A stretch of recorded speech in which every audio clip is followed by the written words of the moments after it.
अस्सलाम वालेकुम। Recipe curries में आज मज़ेदार से नान बनने जा रहे हैं जो कि होंगे मज़ेदार नान जो कि बेसन और साथ में पकोड़ा टाइप के एक नान होंगे जो कि डिफरेंट होने वाले हैं। तो मिसालेदार इस नानों को बनाने के लिए आपको मैंने वैसे बहुत सी रेसिपीज़ में नान बनाने की रेसिपी जो है बताई है तवे पर, उसके अलावा पतीले में, कढ़ाई में। तो आप रेसिपी करीज चैनल पर जाकर देख सकते हैं मज़ेदार इंस्टेंट जो है वो नान बनाने की रेसिपी। मैंने ले लिए थे इंस्टेंट नान, ठीक है। आप जो बड़े साइज़ के भी ले सकते हैं, छोटे नान भी ले सकते हैं, खुद बना सकते हैं। चलें जी, नेक्स्ट स्टेप की तरफ आते हैं। आपने ले लेना है बेसन, ठीक है। 1 कप भरकर 200 ग्राम मैंने लिया है बेसन, ठीक है। उसको आपने छान लेना है, सिफ्टेड होना चाहिए, ठीक है। और आपने अच्छे से छान लीजिएगा, गुठली ना रहे, मज़ेदार सा बैटर बने। सो उसके बाद आपने इसके अंदर ऐड कर देना है चिली फ्लेक्स, यानी आपने लेनी कुटी हुई लाल मिर्च 1 टीस्पून भरकर आपने इसके अंदर ऐड कर देना है। साथ में आपने इसके अंदर ऐड करनी है मिर्ची। अच्छा, मिर्च जो है वो आपने ले लेनी है कश्मीरी लाल मिर्च ले लीजिएगा, हाफ़ टी स्पून इसके अंदर ऐड कर दीजिएगा। साथ में आपने इसके अंदर सफ़ेद ज़ीरा 1 टीस्पून इसके अंदर शामिल कर देना है। साथ में जाएगी हल्दी, हल्दी इसके अंदर आपने हाफ़ टी स्पून इसके अंदर शामिल कर देनी है। आधा छोटा यानी छोटा चाय का चमचा जो होता है वो आपने नॉर्मल साइज़ का ले सकते हैं। उसके बाद आपने इसके अंदर शामिल करना है थोड़ा सा चाट मसाला जो है वो 1 टीस्पून के करीब होगा। उसके बाद ही आपने इसके अंदर ऐड कर देना है नमक, नमक हस्बे ज़ायक़ा 1 टीस्पून या 1.5 टीस्पून आप इसके अंदर ऐड कर सकते हैं। उसके बाद आपने क्या करना है, इसको जी आपने बैटर को अच्छे से जी मज़ेदार सा बैटर बनाना है। कंसिस्टेंसी आप देख लीजिएगा, मैंने इसके अंदर तकरीबन आधा कप भरकर पानी का ऐड किया है, क्योंकि कि मैं जो हूँ इसे बनाती रहती हूँ, तो इसलिए मुझे इसकी जो है वो मिकदार पता है कि कितना पानी इसके अंदर जाएगा। जो पहली दफ़ा बना रहे हैं तो अपने हिसाब से थोड़ा-थोड़ा करके ऐड कर लीजिएगा और आप उस हिसाब से जो है इसको मिक्स कर सकते हैं। सो आप जो है पानी ज़्यादा बिल्कुल पतला नहीं करना है, बिल्कुल इसका जो आप बैटर की कंसिस्टेंसी है वो देख लीजिएगा कि इतना होना चाहिए कि थोड़ा-सा जो है वो गाढ़ा होना चाहिए, ना ज़्यादा थिक, ना ज़्यादा पतला, ठीक है। मीडियम जो है आपने इसकी कंसिस्टेंसी रखनी है। सो आपके सामने मैं अच्छे से फेंट रही हूँ, मसाले अच्छे से मिक्स हो जाएँ इसके अंदर। और ये देख सकते हैं इस तरह से जो चम्मच पे रह जाए ना बैटर, तो आपने इस तरह का बनाना है बैटर, ये देख सकते हैं इस तरह से होना चाहिए। उसके बाद आपने अच्छे से मिक्स कर लिया। इसके अंदर वेजिटेबल्स जाएंगी, वेजिटेबल्स में मैं ले रही हूँ प्याज। अच्छा, मैंने लिए थे 2 छोटे दरमियाने साइज़ के प्याज, उसको जो मैं स्लाइस्ड कर लिया था। टमाटर लिया था छोटा सा, ठीक है। सीड्स उसके निकाल लिए थे, बीज निकाल लीजिएगा, बीज के बगैर आप टमाटर को यूज़ कीजिएगा। प्याज जो है वो स्लाइस कर सकते हैं, छोटे चॉप करना चाहते हैं वो चॉप भी कर सकते हैं। साथ में आपने धनिया ले लेनी है थोड़ी सी, साथ में हरी मिर्चें जो है वो 2 से 3 अदद जो है उनको भी चॉप कर लीजिएगा। सारी जो सब्ज़ी मैंने आपको बताई है वो आपने इसके अंदर ऐड करनी है। सबसे पहले मैंने कोरिएंडर ऐड किया, फिर साथ में मैंने जो हरी मिर्ची ऐड कर देनी है आपने।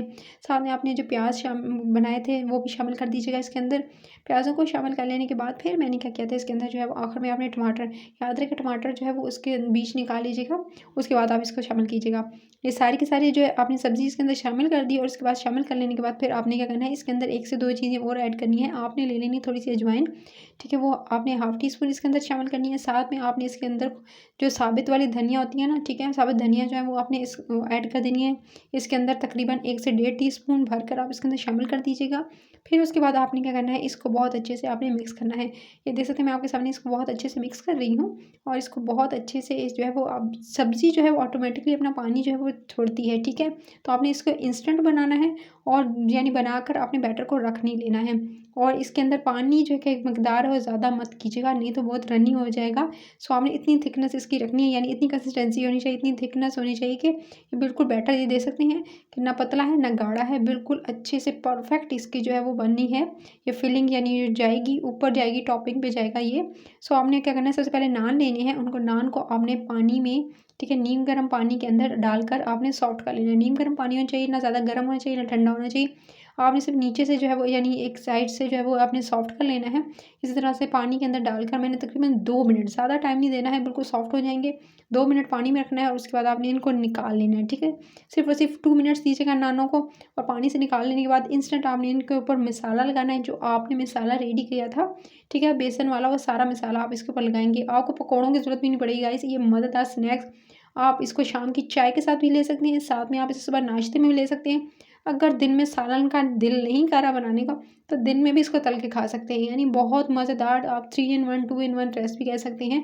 सो परफेक्ट है। आप संडे के लिए तो बहुत बेस्ट है, क्योंकि संडे वाले दिन कुछ अलग खाने का दिल कर रहा होता है। तो कभी कभी भर पूड़ियाँ और उसके अलावा जो है वो चने खा रहे थे, तो कभी इसको भी बना के देखिएगा, बहुत मज़ेदार बनने वाले हैं। सो अब आपने क्या करना है, इस तरह से पैन ले लीजिएगा। उसके बाद उसके अंदर आपने ऑयल डालना है और गर्म होना चाहिए ऑयल, उसके अंदर आप इसको डाल देंगे। एक तरफ से हो जाएगा तो साइड टर्न कर दीजिएंगे। अच्छा, ऑयल जो है वो गर्म होना चाहिए, ठंडे ऑयल के अंदर इसको नहीं डालना है, सही है। और पहले से गर्म कर लीजिएगा, ज़्यादा तेज़ गर्म नहीं, बस मीडियम आँच पे गर्म करेंगे सिर्फ़ और सिर्फ 3 से 4 मिनट। उसके बाद इसके अंदर इसको डाल देंगे, दोनों तरफ से अच्छे से क्रिस्पी कर लेंगे। अच्छे से जब अच्छे से क्रिस्पी हो जाए दोनों साइडों से, देख सकते हैं बिल्कुल गोल्डन सा कलर आ गया है, परफेक्ट डन हो चुके हैं ये। तो आप इनको निकाल लेंगे, ठीक है। इसी तरह से दूसरा भी मैंने इस पे भी लगा के रख लिया था, इसी तरह से मसाला, ठीक है। उसमें मसाला लगा के इसको भी मैं पैन के अंदर डाल दूँगी गरम-गरम तेल के अंदर, और इसको भी गरम तेल के अंदर डालकर इसको आपको सामने जो है मैं इसको निकाल दूँगी, ठीक है। तो ये आपने अच्छे से क्रिस्पी करना है, याद रहे कि दोनों साइडों को बहुत अच्छे से क्रिस्पी करना है, स्पेशली जब आपने जिस तरफ से मसाला लगाया हुआ है उसको टाइम देना है आपने। पहले गरम तेल कीजिएगा मीडियम आँच पे, उसके बाद जब आप डालेंगे इसको तो आप तकरीबन जो है आँच वो हल्की से दरमियानी कर दीजिएगा। उसके बाद इसको अच्छे से कुक करना है, देख सकते हैं दोनों तरफ से अच्छा सा कलर आ चुका था। अगर आँच हल्की रखेंगे तो ये जलेंगे नहीं। तो परफेक्ट ये नान रेडी हैं, बेसिन नान कह सकते हैं, पकोड़े वाले नान कह सकते हैं। आप इसे जो है कुछ लोग इसके अंदर आलू ऐड कर, आप चाहें तो इसके अंदर और भी वेजिटेबल ऐड कर सकते हैं। मज़ेदार से क्रिस्पी से ये नान परफेक्ट, आप चटनी के साथ इसको एंजॉय कर सकते हैं, चाय के साथ इसको खा सकते हैं। तो आपको कैसी लगी ये रेसिपी? देखते-देखते यहाँ तक आए हैं ना, तो अभी रेसिपी करी चैनल को सब्सक्राइब, वीडियो को लाइक और शेयर ज़रूर कीजिएगा। इस नान को ज़रूर ट्राई करना है आपने, कमेंट सेक्शन में ये भी बताना है कि आपने इस रेसिपी को ट्राई किया कि नहीं किया, और कितनी लगी आज की ये मज़ेदार डिलीशियस सी यम्मी सी ये रेसिपी। सो आपके लंच के लिए, आपके डिनर के लिए और इसके अलावा नाश्ते के लिए तो परफेक्ट है। अपना ख्याल रखिएगा। Till then next video, take care.